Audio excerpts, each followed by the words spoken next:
el sumo sacerdote ingresaba una vez al año al lugar santísimo para poder efectuar la expiación, la purificación. A ese día se llamaba Yom Kippur o día de juicio. Sin embargo, todas las cosas que se hacían aquí en la tierra era solo una representación de aquello que se iba a hacer en el cielo. Porque cuando Dios envió a construir el santuario, en Éxodo capítulo 25, versículo 8, le dice, hazlo conforme al modelo que te ha sido mostrado. Quiere decir que el verdadero santuario está en el cielo. Sin embargo, si en la tierra se purificaba porque los pecados ingresaban día a día al santuario, ¿qué necesitaba purificarse en el cielo? Muy buena pregunta. Bienvenido a Biblia Fácil. Está comenzando una vez más el libro de Daniel. Gracias por acompañarnos, gracias por tus saludos, gracias por tus comentarios. Un abrazo a los que nos están siguiendo a través de la TV, a través de YouTube, a través del Facebook oficial de la TV Nuevo Tiempo también, porque este programa se transmite semana a semana. Un grande abrazo, Dios te bendiga. Gracias por acompañarnos. Gracias también por este lindo grupo con quien compartimos más allá de una conversa aquí en el programa. Compartimos nuestras experiencias, es lindo aquí estar de diferentes países, diferentes culturas, diferentes creencias incluso. Sin embargo, hay algo que aquí nos ha unido y es el interés por conocer el plan de Dios para nuestra vida. Y no existe nada mejor en esta vida que dedicar tiempo para abrir la Biblia, para conocer el plan de Dios, porque eso es la verdadera felicidad que uno tiene o que uno siente cuando descubre un tesoro delante de sus ojos. Y la Biblia es un tesoro que hay que descubrirla todos los días. Bienvenidos. Vamos a tocar hoy un tema tan importante acerca de 2.300 tardes y mañanas. Más solamente es un número para nuestro título. Sin embargo, es un número registrado en el libro de Daniel, capítulo 8. Para poder abrir este enigma, este número, 2.300 días. Vamos a Daniel capítulo 8. Daniel capítulo 8. Haciendo un breve repaso del capítulo anterior, recuerdan que el capítulo 8 Daniel tiene una visión y en esa visión allí se le muestra dos animales, un macho cabrío y un carnero. Solo que el carnero y el macho cabrío eran animales que también representaban mucho para el pueblo de Israel. Mientras estuvo en el desierto, 40 años, 41 veces fue movido el santuario. Las actividades del pueblo de Israel giraban alrededor del santuario. Sin santuario no había adoración, no había religión, no había nada. El santuario les hacía recordar que Dios estaba con ellos. Por eso es que cuando Dios mandó construir el santuario, dice, hazte un santuario y yo estaré en medio de vosotros. La intención de Dios era que el pueblo recordase que no está siendo peregrino en el desierto sin un objetivo, sin un destino. Ellos tienen un Dios que les está guiando hacia una tierra prometida. Cuando nosotros todos los días buscamos la presencia de Dios, la gloria de Dios, nuestra vida tiene sentido. Y cuando buscamos a Dios todos los días, entonces todo lo que hagamos va a ser en dirección al plan de Dios. A veces nosotros caminamos sin objetivo en la vida, sin un destino en la vida, porque hemos perdido de vista lo que para el judío sería el santuario, para nosotros sería Dios. Ahora, allí nosotros vimos que estos dos animales representaban a dos imperios, que eran Medo-Persia y Grecia, que luego saldría de los 4 cuernos que tendría allí el macho cabrío, ¿verdad? De uno de los vientos hacia donde fueron los cuernos saldría un cuerno pequeño. Ese cuerno pequeño, nosotros ya vimos en Daniel capítulo 8, versículo 11 y 12, que haría por lo menos 4 cosas. Número 1, crecería hasta alcanzar el ejército del cielo. Número 2, lanzó por tierra las estrellas. Estrella está hablando de ángeles, pero más allá de ángeles, de mensajeros de Dios, de líderes de Dios. Quitó el príncipe del ejército el sacrificio diario, eso vimos en el capítulo anterior, y el lugar de su santuario fue derribado. Ojo que ya no está hablando del santuario terrenal aquí, porque ¿a dónde se enalteció el cuerno pequeño? Hacia el cielo. ¿De qué santuario está hablando? Del santuario celestial. Y echó por tierra la verdad, hizo lo que quiso y prosperó. Ahora, allí nosotros vamos a encontrar, haciendo un resumen, que él se levantó contra el pontífice o contra Dios, instituyéndose a sí mismo pontífice de la iglesia y de la humanidad, diciendo que es el vicario de Cristo. Él es el cuerno pequeño. Se levantó contra el sacerdocio de Dios, instaurando un nuevo sacerdocio, compitiendo con el sacerdocio de Cristo. Se levantó contra el sacrificio de Cristo porque inventó el sacrificio repetitivo de la misa que anula el sacrificio suficiente de Cristo. El sacerdote cree que cada domingo o cada vez que hace misa, él está nuevamente sacrificando a Cristo. Él también echó por tierra la intercesión porque sustituyó la intercesión de Jesús y la reemplazó con la de María y los santos. Echó por tierra la verdad porque estableció la tradición en lugar de la Biblia. Echó por tierra a los santos porque persiguió. La palabra santo en la Biblia no es una persona que no peca. Palabra santo, kadosh, significa separado o alguien que eligió ser parte de Dios, separado. Santo es aquel que eligió, aquel que decidió ponerse de parte de Dios. No es en el concepto que a veces tenemos, ¿no? Santo es el que nunca peca. No es ese concepto que aquí tiene. Ahora, también derribó a la ley de Dios porque cambió la ley. Eso vimos hace 2 capítulos atrás. Y hasta la salvación lo echó por tierra porque recuerdan en la venta de indulgencias, este cuerno pequeño vendía perdón. Muy bien, ese es el cuerno pequeño. Daniel 8:14 tiene una pregunta, o Daniel 8:13. Daniel 8:13, vamos a Daniel 8:13. Mira lo que dice allí.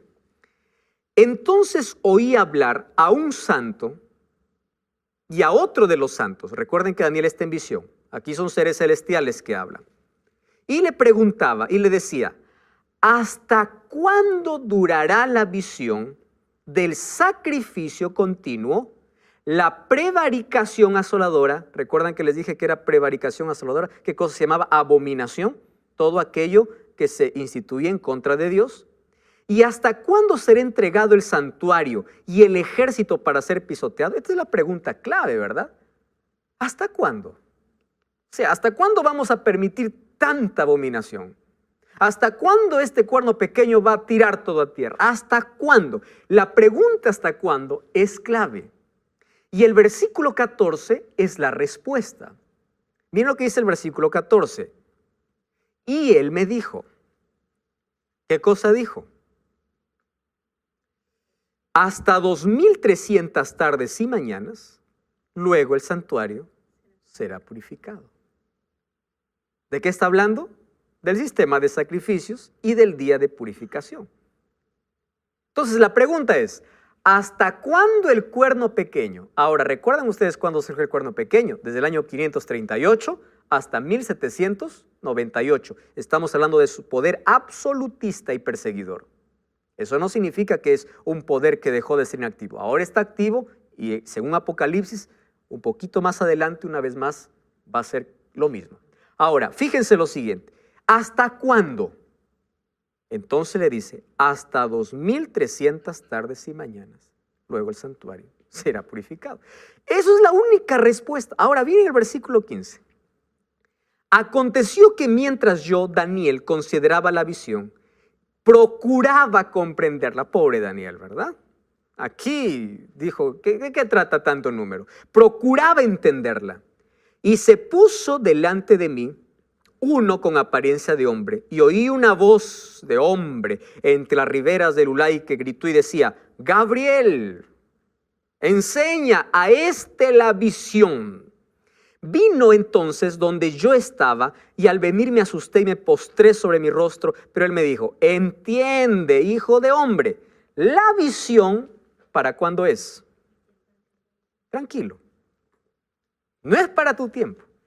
Es decir, ¿de qué santuario está hablando? ¿Del santuario terrenal? No, porque el santuario terrenal caducó cuando Cristo vino y murió en la cruz. Acabó.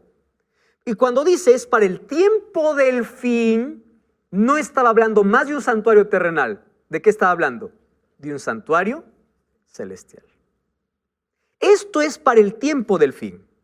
Ahora, yo siempre me pregunto, ¿qué cosa no entendió Daniel? Porque aquí dice, yo quedé preocupado porque no entendía la visión. Miren, hay dos palabras aquí en Daniel 8 que nosotros tenemos que considerar. Y para eso nos sirven los idiomas originales. En el idioma original aparece la palabra visión en dos palabras diferentes.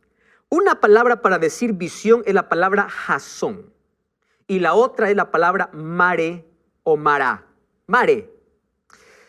Visión como jasón significa la visión completa. Y cuando dice visión y está la palabra mare, quiere decir parte de la visión. Entonces, aquí aparecen en el idioma original estas dos palabras. Cuando dice, yo no entendía la visión, no es que no comprendía todo. Pregunto, ¿Daniel entendió quién fue el macho cabrío y quién fue Medo-Persia?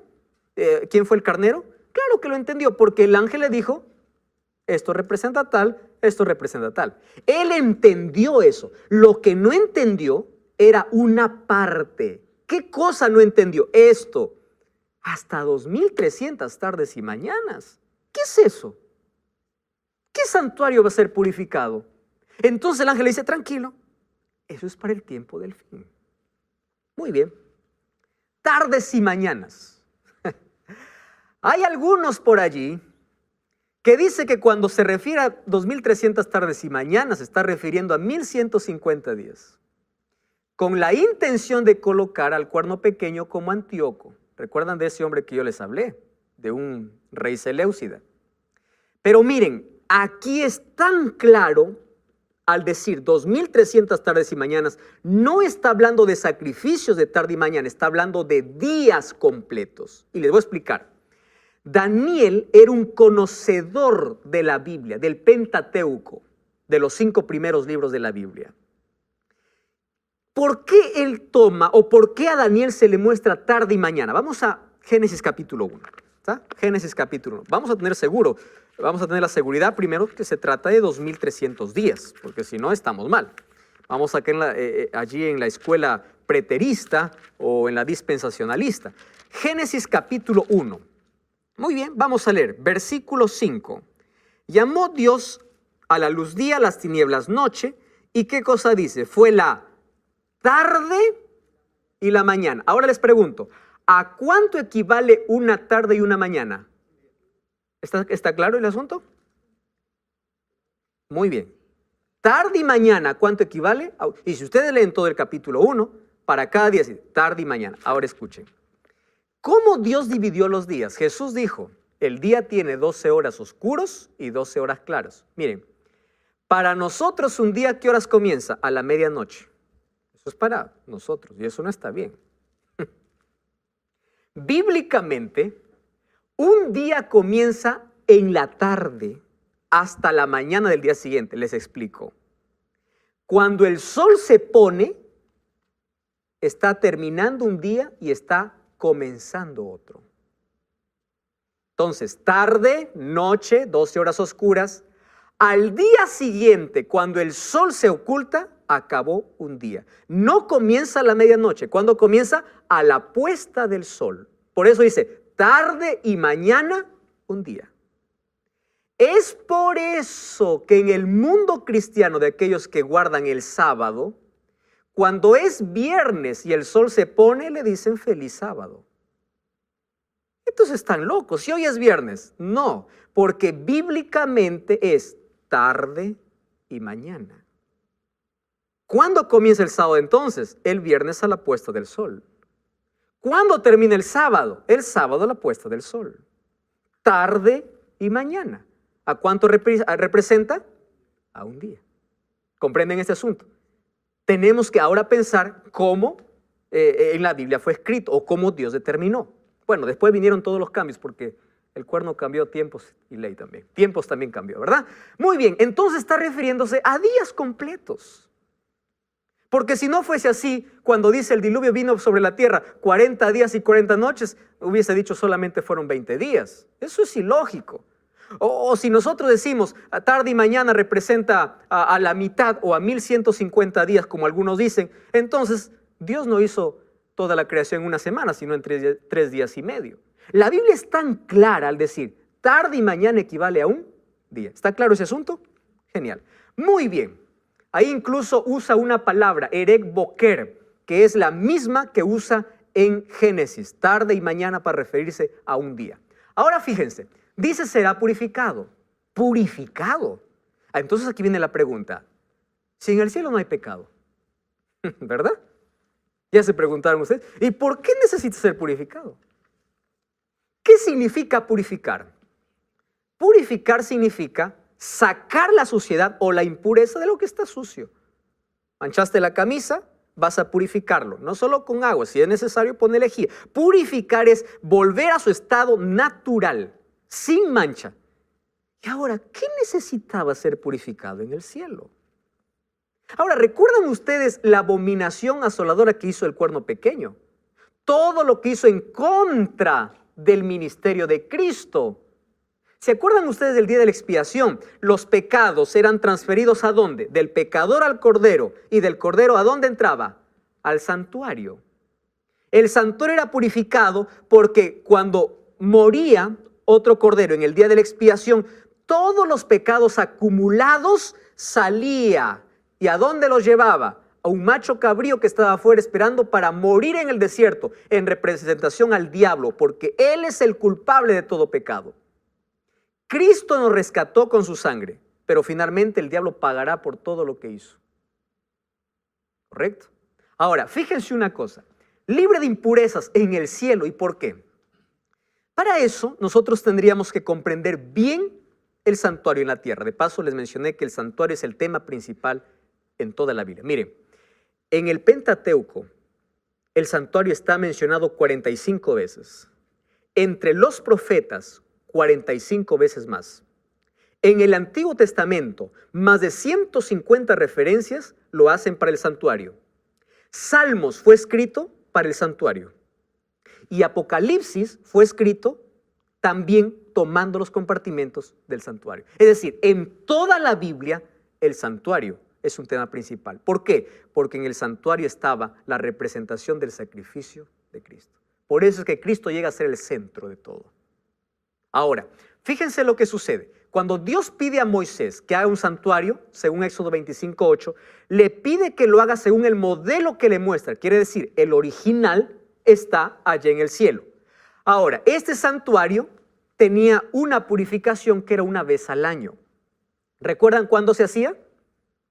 El 10º día del mes séptimo. ¿Cómo se hacía? ¿Recuerdan que traían 2 animales? Uno era para Dios y el otro representaba a Satanás. ¿Correcto? Después de la purificación, allí el que representaba a Satanás iba y moría. ¿Representaba a qué? A cómo Cristo iba a eliminar para siempre el pecado cuando Él regrese y después del milenio.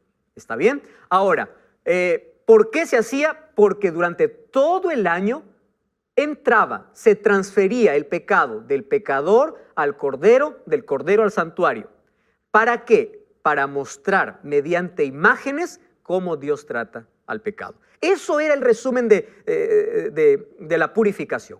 Ahora fíjense, dice así el versículo 15. La visión de las tardes y la mañana son verdaderas, pero tú guarda la visión porque es para muchos días, dice, o para el tiempo del fin. Y yo, Daniel, quedé quebrado. Estuve enfermo algunos días. Yo no comprendía la visión. Wow. Miren, no comprendía, y ya les expliqué qué cosa no comprendía. Toda la visión no, sino parte de la visión. ¿Qué cosa hace Daniel cuando algo no entiende? ¿A dónde va a buscar ayuda? A Dios. Cuando él no entiende, en el capítulo 8, miren, el versículo 27 es lo que mencioné. Capítulo 8, versículo 27. Yo, Daniel, dice, quedé quebrantado, estuve enfermo. No me levanté, no atendí los negocios del rey, falté a mi trabajo, dice Daniel, porque estaba asustado. Yo no entendía. Pero yo no me quedo con brazos cruzados ante un enigma. Hay gente que cuando lee la Biblia dice, no entiendo, ya abandono y punto. No, Daniel dice, no entiendo, yo voy a Dios. ¿Qué dice la Biblia? A quien le falta sabiduría, pídaselo a Dios. Entonces allí, en el primer año, aquí está nuevamente contextualizándonos en qué momento está escribiendo, de Darío, hijo de Azuero, la nación de los Medos, que vino a ser rey sobre los caldeos. En ese año de su reinado, yo, Daniel, aquí está escribiendo por qué él está quebrantado. ¿Correcto? Dice, yo, Daniel, miré atentamente en el libro de los números de los años que habló Jehová al profeta Jeremías, en que había de cumplirse las desolaciones de Jerusalén, y vi que eran 70 años. ¿Qué cosa estaba leyendo Daniel? Vamos a Jeremías capítulo 25, versículo 11. Vamos un poquito atrás. 150 años antes de que ocurriese esta cautividad, 25:11, Jeremías 25:11. 150 años antes de que ocurriese la cautividad de Judá, Jeremías ya lo mencionaba. Por eso, a aquel que lee la Biblia no le asusta lo que viene. 25:11. Él sabía por qué habían sido llevados cautivos. Quien lee la Biblia está seguro y sigue confiando en Dios. Miren lo que dice 25:11. Toda esta tierra será convertida en ruinas y en espanto, y servirán estas naciones al rey de Babilonia. ¿Cuántos años dice? Entonces él empezó a contar. A ver, dijo, ¿cuándo comenzó? 605, empezó a contar todos los eventos. Ah, no, ya son 70 años. Es decir, ya tiene que cumplirse. Pero ¿por qué cosa tenía que cumplirse? Nabucodonosor hizo 3 invasiones, eso lo vamos a mencionar luego, 3 invasiones a Jerusalén. En la tercera destruyó el templo, en el año 586. Se acabó para ellos el sistema de sacrificios, su adoración. Entonces Daniel estaba preocupado y decía, Señor, ya se cumplió.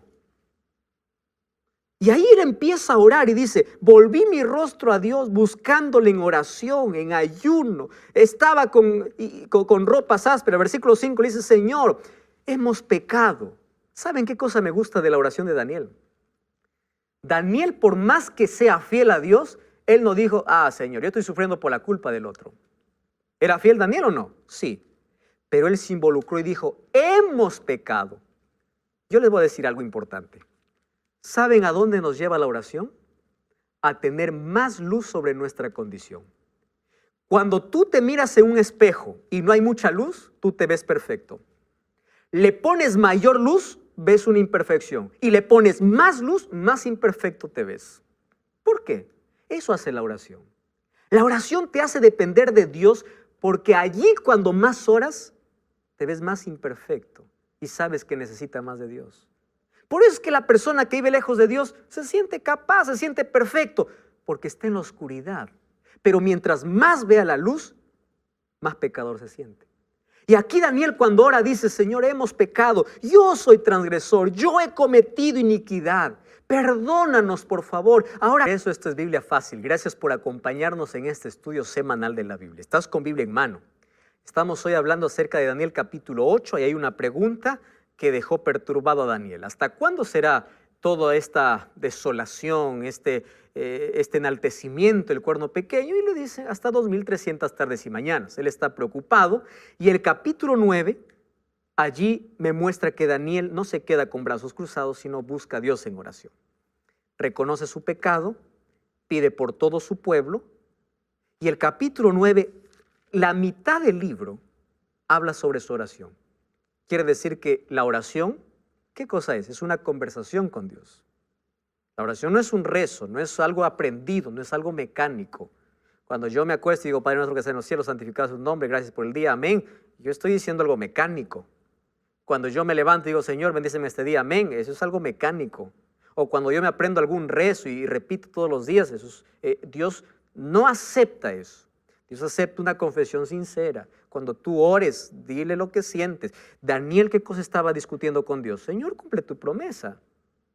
Eso es una oración. Una oración es decir, Señor, a mí me parece, claro, Dios es soberano y Dios te va a responder por qué aún no lo ha hecho o qué cosa va a suceder. Pero la oración me lleva a una relación con Dios, tanto así que me lleva a comprender los planes de Dios.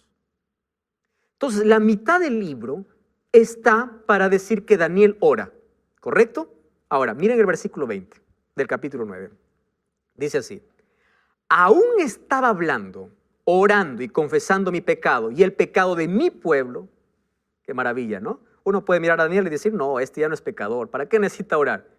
Más oraba y más pecador se sentía. Dice así, aún estaba hablando el versículo 21, cuando el varón Gabriel, a quien había visto en la visión, ¿en qué visión? Del capítulo 8. Aquí se usa la palabra jasón, la visión completa. Vino volando con presteza, con rapidez a mí. Miren lo que dice, como a la hora del sacrificio de la tarde. ¿De qué sacrificio está hablando? ¿Recuerdan los sacrificios diarios que se hacían? Muy bien. 3 de la tarde. Sacrificio de la tarde. Me hizo entender y habló conmigo. Daniel, he salido para darte sabiduría. Qué lindo. Al principio de tu ruego me fue dada la orden. Wow. ¿Por qué Dios responde inmediatamente? Porque antes de que tú pidas, Él ya sabe lo que quieres. Yo voy a poner un paréntesis aquí para hablar acerca de la oración. Alguien me dijo así, pastor, ¿por qué tengo la necesidad de orar si Dios ya sabe lo que necesito? Yo quiero que todos ustedes tengan en mente algo. Nosotros no informamos a Dios. No es que cuando oro le digo, Señor, estoy mal. Dios dice, verdad, no me había dado cuenta. La oración no tiene el acto o el hecho de poder informar a Dios, porque Dios ya sabe. Entonces, ¿para qué necesitamos orar? Si Dios ya sabe qué necesitamos. Presten atención a lo que voy a decir. Porque la oración hace que en nuestra libertad dejemos actuar a Dios. Les voy a poner un ejemplo. ¿Está bien? ¿Recuerdan ustedes a Pedro cuando estaba caminando sobre las aguas? Estaba en dirección hacia Jesús. Pedro empieza a hundirse. Pedro, como era un pescador, empieza a usar su técnica probablemente. Cuando no queda otro recurso, dice, Señor, sálvame. Y Jesús, toma el brazo. Yo pregunto, ¿por qué no le sacó antes? Si él sabía, le estaba viendo que estaba ahogando. ¿Sabía o no sabía Jesús allí? ¿Podía o no podía hacerlo antes? Claro que podía.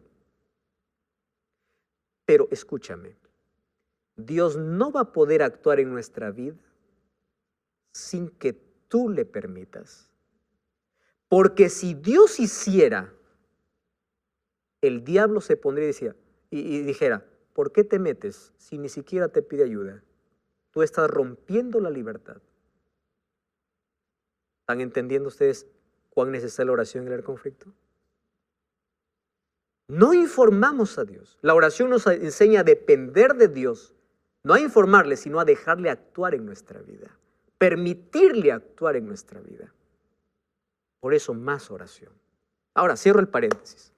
Dice, yo fui enviado, porque yo ya sabía, y ahí dice, entonces, yo he venido para darte sabiduría y entendimiento, versículo 22. Al principio de tus ruegos fue dada la orden y he venido para enseñarte porque eres muy amado. ¡Qué expresión tan linda! Eres muy amado. Ahora, entiende la visión. Recuerde que aquí usa la otra palabra, maré. No es la visión completa. La visión completa se llama jasón. Y maré significa, entiende la partecita que tú no has entendido todavía. He venido para enseñarte. ¿Qué cosa no entendió? Las 2300 tardes y mañanas. Eso le tenía confuso. Entonces, el capítulo 9 solamente es una explicación. Miren, ustedes se dan cuenta. Capítulo 2, sueño y explicación en el mismo capítulo. Capítulo 4, sueño y explicación en el mismo capítulo. Capítulo 7, sueño y explicación en el mismo capítulo. Pero el capítulo 8 no tiene explicación. El capítulo 8 solo tiene la visión. Y el capítulo 9, ¿qué cosa sería? La explicación.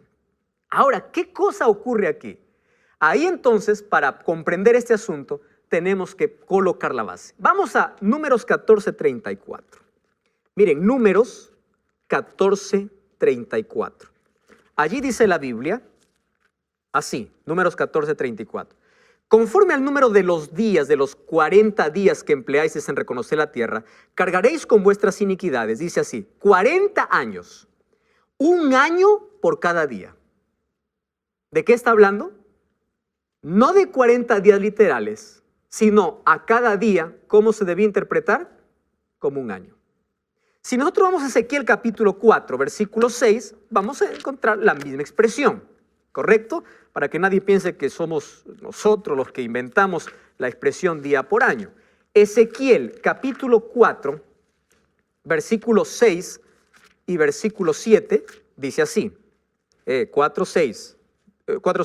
Cumplidos estos te acostarás por segunda vez, ahora sobre tu lado derecho, llevarás la maldad de la casa de Judá, que dice 40 días, solo que día por año te he dado. ¿Conocía esta expresión Daniel? Perfectamente. Ahora sí, comprendan esto. Vamos a Daniel 9, no me pierdan Daniel 9, porque aquí está la explicación. Esto es lo más sabroso de este libro y de este capítulo. Miren, Daniel capítulo 9. Versículo 24. Entonces dice Gabriel, yo he venido para explicarte. Dice así: 70 semanas están determinadas para tu pueblo y para tu santa ciudad. La palabra determinada, ¿saben qué significa? Cortada. Es decir, de los 2300, ¿qué cosa le dijo? Eso es para el tiempo del fin. Ahora te voy a decir qué cosa es para tu tiempo. De los 2300, 490 son cortados. Vamos a cortar de los 2300, 490 para tu pueblo. ¿En qué estaba pensando Daniel? En su pueblo. ¿Por qué oró Daniel? Por su pueblo. Entonces dice, 490 años están determinados. Es decir, cortamos a los 2300, ¿cuánto? 70 semanas, porque ahí dice 70 semanas están determinadas sobre tu pueblo. ¿Está correcto eso? Muy bien. Ahora, ¿qué cosa más dice? Algunos dicen, no, estas semanas no tienen nada que ver con años. Miren, si las 69 semanas son literales, entonces, para restaurar y construir a Jerusalén, que fue en el siglo IV, hasta el Mesías, el siglo I, habrían sido 69 semanas, o sea, un año. Esto es ilógico, ¿correcto? Fue más de un año. Entonces, el principio de día por año debe aplicarse aquí. Si nosotros tomamos literalmente los 2300 días, 2300 días son 6 años. Y en 6 años nunca se cumpliría todo lo que dijo aquí el profeta. Es por eso que cuando alguien les pregunte, no, eso no tiene que ver con años, sino con días, presenten este argumento. Es imposible. Aquí la profecía está hablando de día por año. Entonces vamos a entender la profecía. 2300 tardes y mañanas, de los cuales dice 70 semanas son ¿para quién? Para el pueblo de Israel. Ahora, ayúdenme a pensar conmigo. ¿Cuántos días tiene una semana? 7. ¿Cuánto es 70 por 7? 490. Entonces, cuando dice 70 semanas ¿a cuánto equivale? A 490 años. ¿De dónde se cortó eso? De los 2300 años. 490 son para el pueblo judío. Muy bien. Ahora la pregunta es, si yo quiero saber cuándo terminan los 2300 días o cuándo terminan los 490 años, debo tener un comienzo o no, porque si no, yo puedo tomar cualquier fecha y digo, se cumple acá y acá. La Biblia lo dice. Miren lo que dice el versículo 27, 9:27 o 26, 27. Perdón, vamos al 25. Sabe pues y entiende, desde la salida de la orden para restaurar y edificar a Jerusalén hasta el Mesías príncipe. ¿Quién es el Mesías príncipe? Cristo. ¿Está bien? Habrán 7 semanas y 62 semanas se volverá a edificar la plaza y el muro en tiempos angustiosos. Espere, todavía termino la idea. Después de las 62 semanas se quitará la vida al Mesías, nada quedará, el pueblo de un príncipe que ha de venir destruirá el santuario. Versículo 27. Y por una semana más confirmará el pacto a muchos y a la mitad de semana hará cesar el sacrificio. Parece un trabalengua esto, ¿no? A ver, vamos a ponerlo aquí en orden. Presten atención acá. ¿Cuántas semanas son para el pueblo de Israel? 70. Solo que esas 70 semanas están divididas en 3 periodos. Primero, 7 semanas, luego 62 semanas. ¿Cuánto es 62 más 7? 69. ¿Cuánto falta para 70? 1. Por eso es que la última semana lo deja y dice, en la última semana, ¿qué cosa hará? hará cesar el sacrificio. No en la última, a la mitad de semana. Quiere decir que dentro de los últimos 7 años, Cristo vendría a morir. Lo explico en este diagrama. Entonces ya tenemos el inicio. ¿Cuándo inician estas 70 semanas? Dice, cuando sale ¿qué cosa? La reconstrucción, la orden para reconstruir Jerusalén. Nosotros vamos a la Biblia, Esdras capítulo 7, versículo 7, vamos a encontrar que hay 3 decretos para reconstruir Jerusalén. El decreto de Ciro, el de Darío y el de Artajerjes. Sin embargo, el decreto de Artajerjes es el que realmente sirvió para reconstruir a Jerusalén. ¿Saben por qué? Porque Artajerjes hizo previsiones para la restauración y además es en este año donde recién se le da autoridad judicial y religiosa. Es decir, los otros decretos no sirvieron, sino 457. Cuando se da la orden para reconstruir Jerusalén, hasta el Mesías príncipe habrá 62 semanas.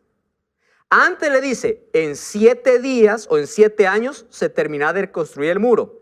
62 semanas vendrá el príncipe. Y en la última semana, a la mitad de semana, hará cesar el sacrificio. Cuando dice que vendrá el príncipe, ¿a quién está refiriéndose? A Cristo.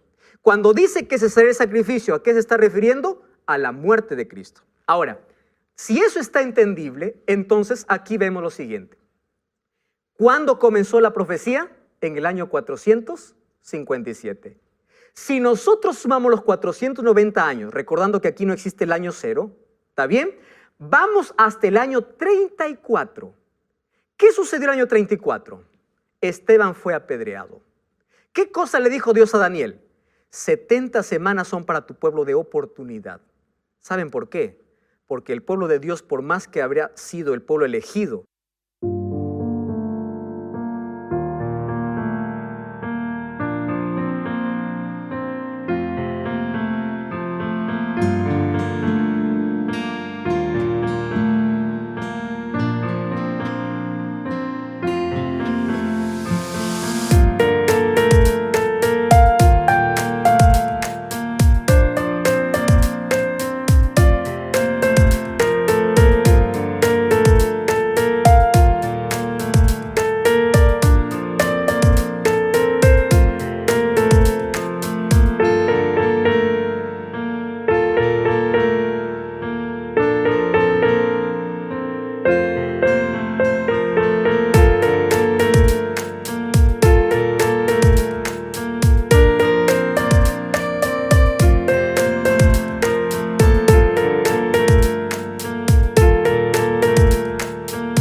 no cumplió con el ideal de Dios. Y cuando murió Esteban, el pueblo judío dejó de ser el pueblo privilegiado y pasó a los gentiles. ¿Recuerdan ustedes cuando Pablo fue llamado para ser apóstol de los gentiles? Es decir, Dios ya no tiene un pueblo exclusivo como eran los judíos. Ahora, miren qué cosa es lo que ocurre. Aquí acabaron entonces los 490 años. Ahora, Gabriel dividió esos periodos en 7 semanas, 62 semanas, más 1 semana. 7 semanas, 7 por 7, ¿cuánto equivale? 49. 62 semanas por 7, 434. Una semana equivale a 7 años. Aquí está 62 más 7 más 1, 70. 49 más 434 más 7 da 490 años. Es decir, 70 semanas equivale a 490 años, solo que el ángel lo dividió ¿en cuántos periodos? En 3 periodos. ¿Por qué lo dividió en 3 periodos? Entonces vemos, en 7 semanas, este primer periodo significa que aquí recién terminó de reconstruirse Jerusalén. En este primer periodo, 49 años. Ahora dice que habrá 62 semanas hasta el Mesías príncipe. Aquí, ¿cuándo inicia esta última semana? Con el bautismo de Jesús. Ahora fíjense ustedes. ¿Cuándo Jesús se bautiza? ¿Recuerdan ustedes el bautismo de Cristo? Jesús se bautiza, aquí vamos a esperar, aquí está la reconstrucción del muro de Jerusalén, año 408. En el año 27, Jesús es bautizado. Aquí daría inicio a la última semana. 27 más 7, ¿cuánto da? 34. En el año 34 acaban los 490 años, pero la profecía dice que a la mitad de semana haría cesar el continuo, es decir, ya no más se necesitarían ofrendas de corderos. Entonces, ¿cuál sería la mitad de 27 y 34? Jesús murió el año 31, exactamente cumpliendo todas las profecías. Por eso es que Jesús, o la Biblia dice que Jesús vino cuando se cumplió el tiempo. Dios es puntual y Dios es exacto. Ahora, presten atención aquí a un detalle. Hay algunos que han sacado esta última semana y la han colocado al tiempo del fin. Dice que aparecerá un anticristo, existirá un rapto secreto. ¿Qué cosa han tirado? Esta semana. ¿Saben cuál es su intención? Una vez más, ¿qué cosa hizo el cuerno pequeño? Sacar el sacrificio de Jesús. Mucho cuidado con aquellas ideas que por allí circulan. No, estos 7 años significa que en el tiempo final, ¿de dónde salió esa idea? Si ahí es una secuencia, 7, 62, 1. Cuando Jesús vino aquí a la tierra, ¿recuerdan lo que él dijo? Yo he venido a salvar a las ovejas perdidas de Israel. Porque su misión aquí en la tierra todavía estaba en los últimos años de oportunidad para el pueblo judío. Pero el pueblo judío no aprovechó. ¿Y saben por qué no aprovechó? Porque no comprendía esta profecía. No sabían que su fin estaba llegando. Y lo mismo puede suceder contigo. Mientras tú no sepas en qué tiempo vives, puedes perderte la mayor oportunidad de salvación. ¿Qué significa esto para mi vida? Daniel capítulo 9 me habla acerca de ese Mesías, de ese príncipe. Me habla acerca de que Cristo cuando vino cesó el sacrificio, es decir, aquellas leyes ceremoniales del antiguo pacto, del Antiguo Testamento que decía que hay que llevar un cordero para recibir perdón, ya no existen más porque Cristo murió en la cruz.